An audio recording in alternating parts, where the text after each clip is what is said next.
Bienvenidos a El Abogado Científico, donde Andrés Arellano te invita a sumergirte en la profundidad de la práctica jurídica penal desde una perspectiva única, en la que no solo busca respuestas, sino que cuestiona las preguntas mismas, transformando la manera en que entendemos la abogacía y el derecho penal. Prepárate para desafiar lo establecido, explorar nuevas fronteras del conocimiento jurídico y fortalecer tu práctica legal con herramientas que trascienden lo convencional. Esto es El Abogado Científico. Comenzamos. Los temas discutidos y las opiniones expresadas son para enriquecer el conocimiento y el debate sobre cuestiones legales y metodológicas y no deben interpretarse como asesoramiento legal específico para situaciones individuales.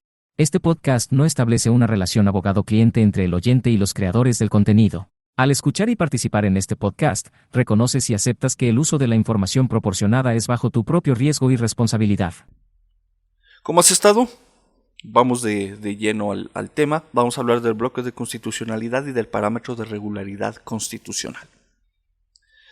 Lo vamos a hacer sin tener que estar recurriendo constantemente a metáforas o analogías, a estas figuras retóricas que lo único que hacen desde mi punto de vista es oscurecer gran parte del lenguaje jurídico, ya que este es técnico y como es técnico tiene que ser claro y preciso en los objetos a los cuales se está refiriendo. Por eso a veces como abogados no nos entendemos porque no sabemos de qué jodidos estamos hablando. El bloque de constitucionalidad, por un lado, se ha dicho que es el conjunto de normas jurídicas que regulan derechos humanos, que tutelan derechos humanos, etc. Pero date cuenta que ahí el punto de vista se centra en la norma jurídica, o sea, en la interpretación que se hace de cierto texto normativo. ¿Te das cuenta? El bloque de constitucionalidad sería una interpretación de textos jurídicos. Yo considero que no es así. El bloque de constitucionalidad son derechos humanos. Los textos jurídicos es el lenguaje en el que expresamos determinadas cualidades, características, contenido y alcance de determinado derecho humano. Es el vehículo por el que expresamos derechos humanos, sea un texto legal como la Constitución, un tratado internacional, o ético, o algún principio que ande por ahí en el derecho internacional o en el interno. Entonces la diferencia es esta: el bloque de constitucionalidad está conformado por derechos humanos, no por textos lingüísticos legales, no por normas jurídicas, o sea, interpretaciones de textos lingüísticos. Este es el primer punto práctico que necesitamos tener claro para poderlo distinguir adecuadamente. Ahora, si eres estudioso como sé que lo eres, tienes en cuenta que por allá en el 2010, 2011, hubo una serie de sesiones del Pleno de la Suprema Corte de Justicia de la Nación hablando de la contradicción de tesis 293-2011. Esos debates que tuvieron, según mi cuantificación, fueron más o menos como 3 horas, casi 4, de puros temas de lenguaje. Y ahí los ministros se enfocaron en el nombre que le iban a poner a esto, del bloque de constitucionalidad, que si era y utilizaron un sinfín de metáforas, ¿no? Y algunos de ellos hasta del punto de vista pragmático dieron sus justificaciones. Es muy interesante, pero se redujo todo a un punto de vista nominalista, en cómo se iba a nombrar esto. Sin embargo, uno de esos ministros, que es Saldívar, como jurista, dio desde el inicio, o sea, esto es impresionante porque entre 5 y 8 minutos que estuvo hablando, dijo bien claro de qué está hablando. Dijo, yo vengo a hablar de derechos humanos que están previstos en el bloque de constitucionalidad. Entonces, él desde que empezó a hablar dejó claro el objeto de referencia del bloque de constitucionalidad, o sea, la clase de referencia, el objeto del que habla el bloque de constitucionalidad y del cual puede nombrársele como quiera. Esta era la clave y yo estoy de acuerdo con él. Puedes llamarle como quieras, pero su clase de referencia, el objeto del que habla siempre va a ser el mismo, que son los derechos humanos. Llámale bloque de derechos humanos, bloque de constitucionalidad, bloque de textos lingüísticos legales que hablan de derechos humanos, ponle el nombre que quieras, pero su clase de referencia no va a variar. ¿Ok? Hasta este punto tenemos claro ya qué conforma el bloque de constitucionalidad. Pero fíjate aquí, hay unos textos lingüísticos o textos legales que son base. Esto es importante para tenerlo en consideración, porque de ahí van haciendo también el parámetro de regularidad constitucional. Y este es el segundo punto. El parámetro de regularidad constitucional podríamos entenderlo como un juicio valorativo o de evaluación acerca de una norma jurídica o un acto de autoridad. La emisión de este juicio racional, valorativo, requiere o presupone un marco conceptual constitucional, o mejor dicho, de derechos humanos. Y es ahí donde entra el bloque de constitucionalidad, y es ahí donde, perteneciente a este bloque, está el artículo 1 constitucional, el 15 y el 133, que son los que dan ese margen de parámetro. ¿Me explico? De ahí sacamos el parámetro de regularidad y luego, como carácter de pertenencia al hablar de derechos humanos, le colocamos el concreto derecho humano del que se trate. A ver, dijo mi abuelo, barajéamela más al pasito, ¿no? A ver, vamos a desglosar esto.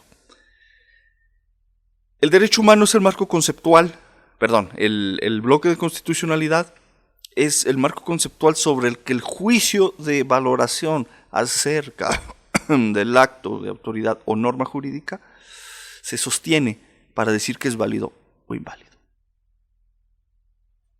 ¿Ok? Así que el parámetro de regularidad constitucional, como parámetro, escucha esta palabra, como parámetro es una variable estable dentro del proceso de estudio de un acto de autoridad o norma. Esto es lo que metodológica y epistemológicamente se refiere el parámetro, como una variable estable dentro del estudio de determinado variables dependientes, independientes o determinado campo metodológico. ¿Me explico?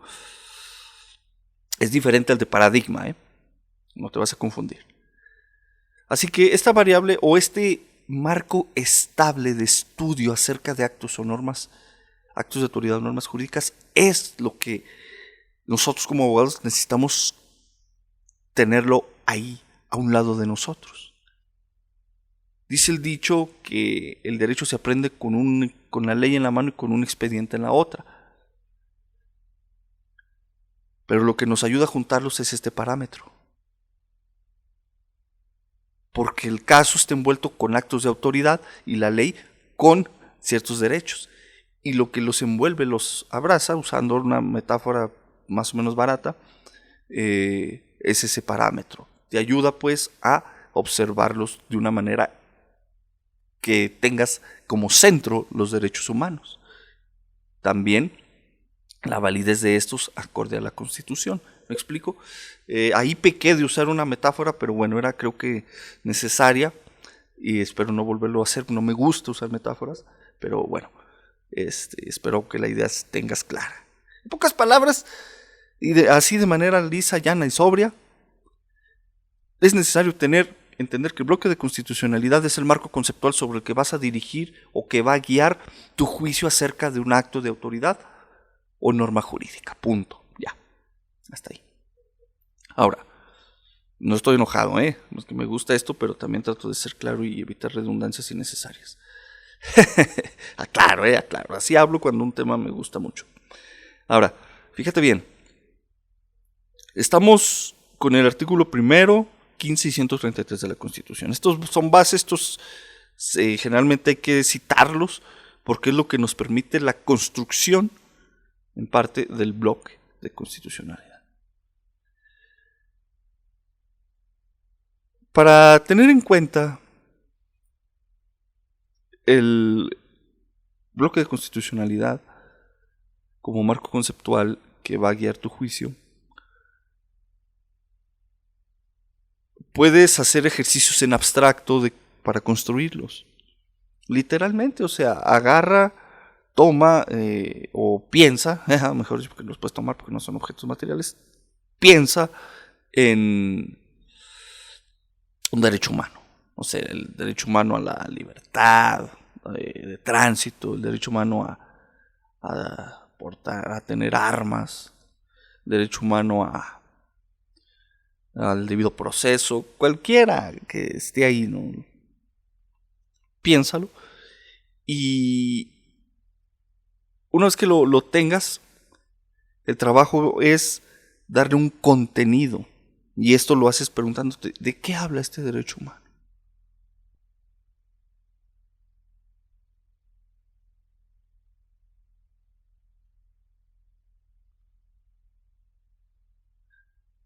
Ojo aquí, y vamos a comprender este punto. Necesitamos entender los derechos humanos en el sentido de que algunos son primitivos y otros son relacionales. Los primitivos serían aquellos como la vida, la libertad, aquellos que no necesitan de otro derecho humano para existir. Hablamos de una existencia al menos conceptual, no material, porque no los podemos ver, no los podemos tocar, no podemos distinguir sus propiedades materiales, son más conceptuales, ¿okay? Su existencia conceptual no depende de otro. No obstante, hay derechos humanos que son de origen relacional, nacen de relacionar dos o más derechos humanos. Estas relaciones a veces son por vía de la intersección o por vía de la unión, a veces hasta por pares, ¿sí?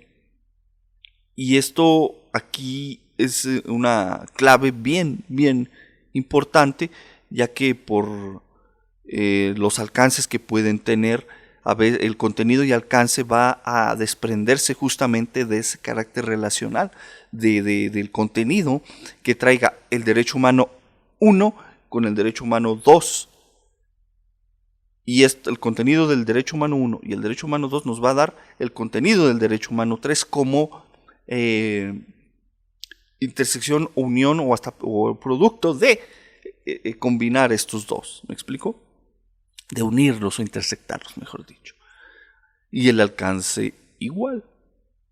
Un ejemplo de esto es el derecho humano a la verdad, en el sentido de que este también depende del derecho humano a la reparación integral del daño, entre otros, ¿sí? O sea, no es absoluto, no es único, sino que es producto de otros.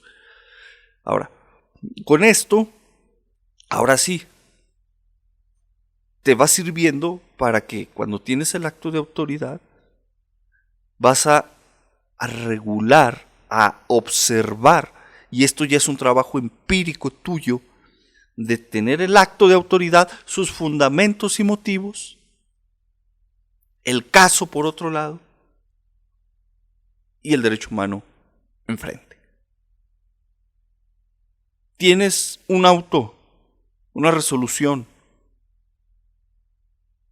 Ahí el juez te dice sus antecedentes, sus considerandos, sus resolutivos, y te va citando un montón de artículos, algunos aplicables, otros no son aplicables, otros están correctamente aplicados, otros están incorrectamente aplicados, otros están bien interpretados, otros no, en fin, hay que leerlos.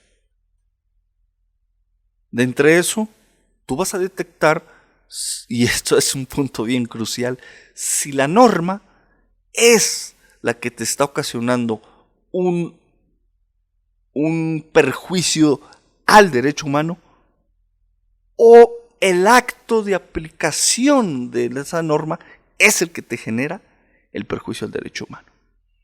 Esta es una sutileza bien importante, porque a veces puede ser que ataques el acto de autoridad, que trates de hacer un control sobre el acto y en realidad ese no es el que te perjudica, sino es más bien la norma.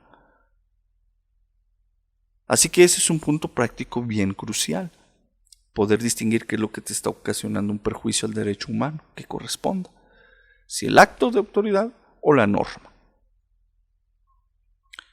Uno amerita un análisis conceptual de profundidad como la norma y el otro es conceptual empírico, porque un juez ya tomó una decisión que tienes que reconstruir acorde a la información fáctica y empírica que esté en el caso, es decir, a los hechos que estén ahí, a los acontecimientos, al estado de cosas o a lo que se haya observado por algún testigo, a una inspección judicial, qué sé yo, por el cúmulo probatorio. Se van contrastando de esa manera. Obvio, es bastante trabajo, ¿verdad? Pero lo haces todos los días, solamente que hay que hacerlo ya a lo mejor un poco más consciente o elevando ese nivel de conciencia que sé que ya tienes. Ok, hagamos un resumen. El bloque de constitucionalidad es la base conceptual sobre la que vas a dirigirte, a guiarte para emitir el juicio de valoración acerca de un acto de autoridad o norma jurídica. Es decir, el bloque de constitucionalidad es el dominio del parámetro de regularidad constitucional. Con esto decimos si un acto de autoridad o norma jurídica es válida o inválida dentro de cierto parámetro, dentro de cierto estado de orden, de estado de situación, de cierta variable estable dentro del sistema jurídico. ¿Sí? La forma en que todo esto se puede argumentar es que puedes usar, no sé, yo he visto que usan mucho el modelo de Toulmin. A mí, en lo personal, técnica, en el sentido técnico, por supuesto, en el sentido profesional, a mí no me gusta. No va con mi estilo, que es muy combativo, muy confrontativo.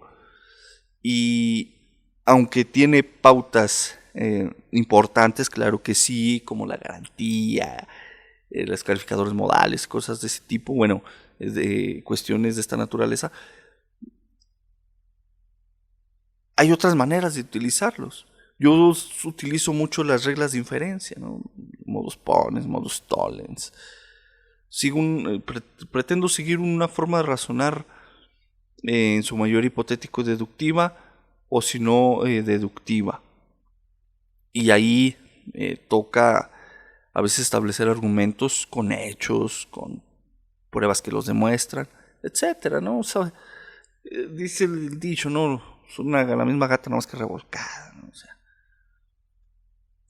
al final del día es expresar la lesión al derecho humano que corresponda.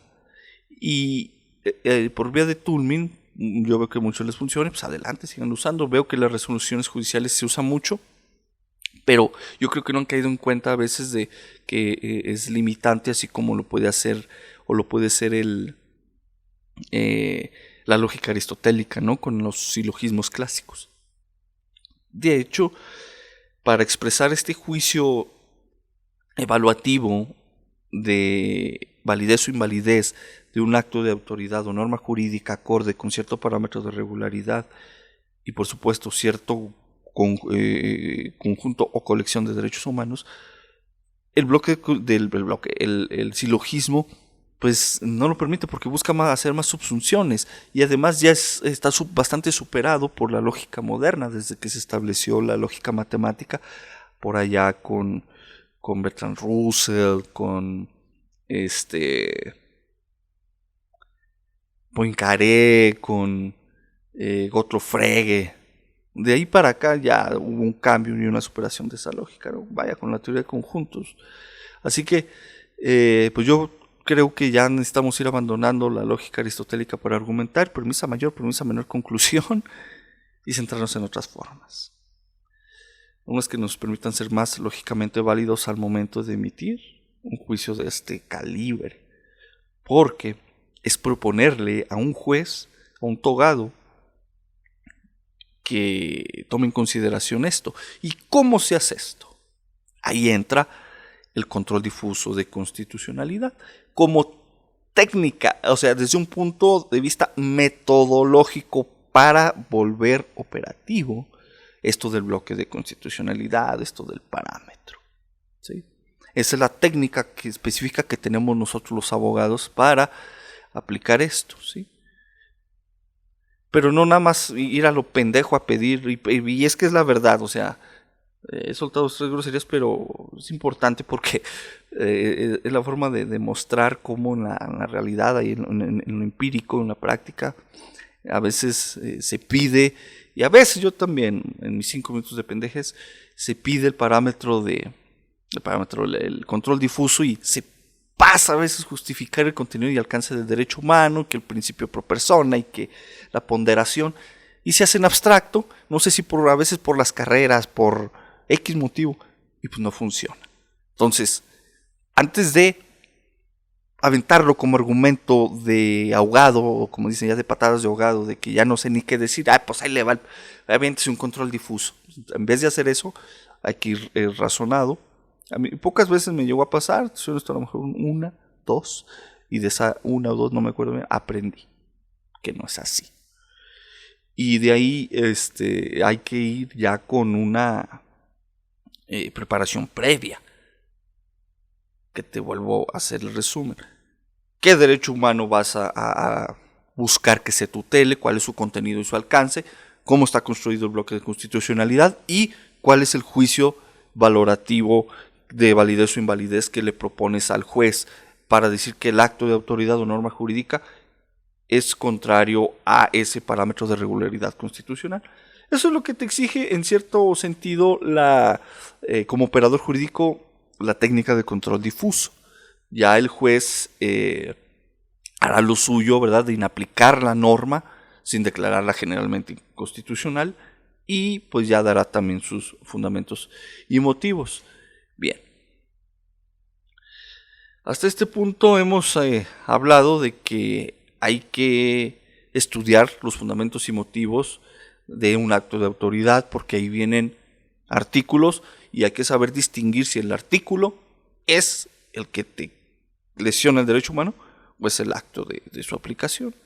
En todo caso, cuando es el uno u otro, pues hay que dejarlo establecido con razonamientos. Y esos razonamientos, si usas el modelo de Toulmin o reglas de inferencia o cualquier otra teoría de conjuntos, qué sé yo, pues bueno, hay que darlo para justificar, porque a través de esa exigencia vas aplicando ya la técnica del control difuso de constitucionalidad, que es la forma de pasar ordenadamente a la práctica esto del bloque de constitucionalidad y del parámetro de regularidad constitucional. Bien.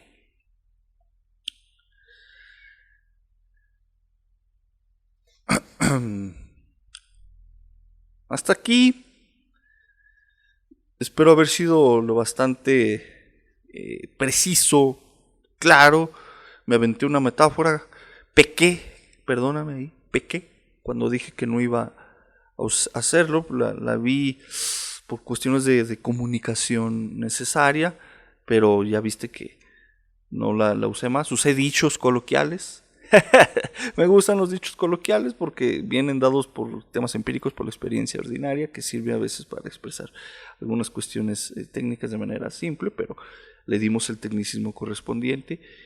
Y bueno, tratamos de dilucidar de manera sencilla qué entender por bloque de constitucionalidad, qué entender por parámetros de regularidad constitucional, cómo se construye un bloque de constitucionalidad, y recalcando y volviendo a recalcar y dejando bien claro y insistente que hay que saber darle contenido y alcance a los derechos humanos que conforman el bloque de constitucionalidad y poder justificar su pertenencia al bloque.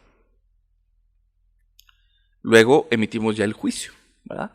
Emitimos el juicio, y también para emitir ese juicio necesitamos tener claro qué es lo que nos perjudica el derecho humano. Y ya, decir si es válido o inválido, y se le propone al juez a través de la técnica del control difuso de constitucionalidad. ¿Sale? Y ya que el juez resuelva, ya entra el tema del principio por persona y ponderación de derechos, todo eso va incluido ahí. O sea, no hay necesidad de que te lo explique porque sé que ya lo conoces, ya has explorado derecho muy amplio, todo ese campo, ¿no? Hacer la interpretación que más favorezca y todo ese tema. O sea, pero el punto era ¿no? A veces yo veía a colegas que apoyo que se atoraban ahí, y pues no, o sea, digo, no es difícil, no es complicado, nada más es un poquito exigente. Pero por ese nivel de exigencia necesitamos un poco más de orden, de ser un poco más sistemáticos. ¿Va? Sistemáticos. Paso 1, construir el bloque de constitucionalidad. Paso 2, darle contenido y alcance a los derechos humanos. Paso 3, pues ir desarrollando los razonamientos. Y paso 4, emitir el juicio de valoración acorde al parámetro de regularidad constitucional. Válido o inválido, el acto o la norma. Y luego ya proponerlo a través del control difuso. ¿Sí? Justificar su empleo y listo. Voy concluyendo con un punto bastante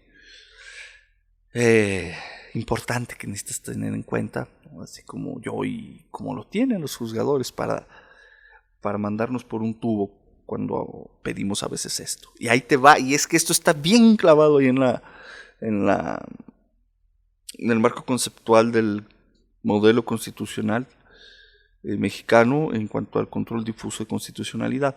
Tú lo puedes pedir y te puedes desgastar en la oficina horas y días estudiando todo esto. Y cuando llegas al caso y lo pides, y el juez dice, basta, esto es lo que encabrona también, parte, y necesitamos ver cómo se va a resolver dentro del propio marco conceptual que ha establecido la Suprema Corte. Porque dice el Poder Judicial Federal en su marco conceptual sobre esto.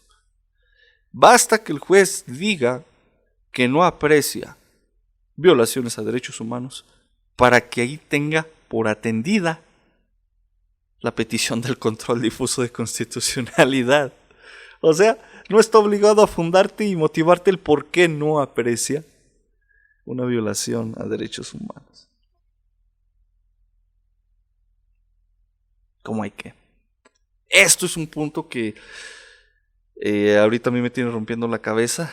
Trato de dar un giro para que, a pesar de que está ahí, por temas constitucionales de fundamentación y motivación, obligarlo de alguna manera a que me diga por qué no. O sea, ¿dónde está mi seguridad jurídica? ¿No? Esta simple frase es ornamental, entre otras cuestiones, ¿verdad? Es, ornamental, es decir, es nada más, puede resultar hasta evasiva de razonamientos concretos para el cliente, ¿no? Y para uno también conocerlo. Así que nada más basta que la ponga y se aprecia.